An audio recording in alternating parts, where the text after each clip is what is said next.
Hi, this is Mary Guzman, CEO and founder of Crown Jewel Insurance, and today I just wanted to chat a little bit about what our company does, who we are. And so our mission really is to create and provide unique asset protection. And what we mean by that is kind of a dual meaning in that we want to provide unique coverage that's not available anywhere else in the market, but at the same time we want to cover your unique assets and help companies that are innovative in nature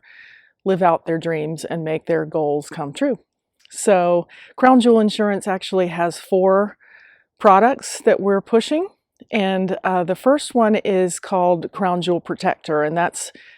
kind of the most unique of the 4 in that it is really an entire suite of risk management services surrounding our signature insurance product called Crown Jewel Insurance. The full suite of services is called Crown Jewel Protector, and it's both front and back end risk management services that help an organization, first of all, identify, and second of all, quantify their trade secret assets that are sitting right under their nose, and they may not have formally developed a process to do that. ISO has recently put out some guidance, and the SEC and other regulatory bodies are starting to really push organizations to formalize their innovation strategy for risk management. And so we feel like we're right in line to help organizations jump 100 feet ahead and get a start on that. On the back end of the product, if there is a misappropriation or theft of your trade secret assets, we're providing litigation services and or enforcement services to help you either get that asset back, put the genie back in the bottle, so to speak, or to go after the third-party misappropriating organization using what's available to us under the law, including the Defend Trade Secrets Act. And we've partnered with a bunch of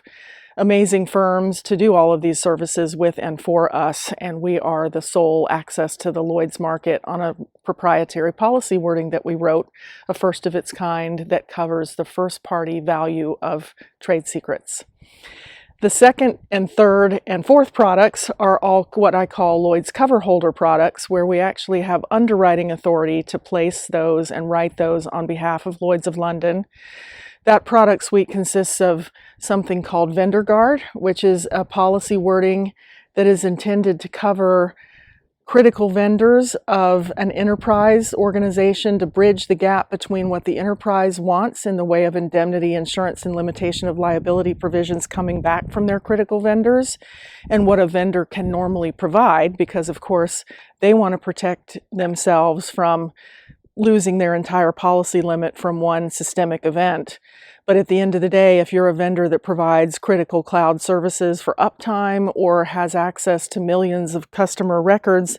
and you've got dozens or hundreds of clients, your limits are potentially going to be eroded and not go as far as the enterprise or individual client would want them to. So we developed a contract-specific tech E&O and cyber policy that's primary to the vendor's other insurance that only inures to the benefit of the enterprise if there's a systemic problem. And we think that will shore up some of the problems that have lingered in terms of negotiating contract terms between enterprises and their critical vendors. The second product under that umbrella is called FranchiseGuard. And what we're doing in that space is pushing coverage out from franchisors down to their franchisee locations. The franchisees might think that they're covered by the franchisor's insurance coverage, their big tower of cyber insurance, and they may be to the extent that the franchisor is providing or mandating a technical service that all of the franchisees are using, such as the card processing or point of sale system. But there are certainly still several things that can happen in-store, in the in-store environment, that could cause obligations to notify people if customer records might be disclosed, and or you might have an outage or some sort of downtime or a ransomware event that doesn't have anything to do with the services that are being provided by the franchisor. So the franchisor has a vested interest in making sure that their franchisees know what to do when they have a breach and also have the insurance, because 60% of all small businesses, sadly, go out of business within 6 months following a security breach. And so franchisees could fall into that category. And the franchisee, of course, has its own vested interest to make sure that their assets are covered. Similarly, we have the final product is called InvestorGuard, which is similar to FranchiseGuard, except for we're pushing this out through the technology platform that a registered investment advisor would trade on to sell, or place its annuities and stocks and bonds and all of those kinds of things. So with the state work from home environment,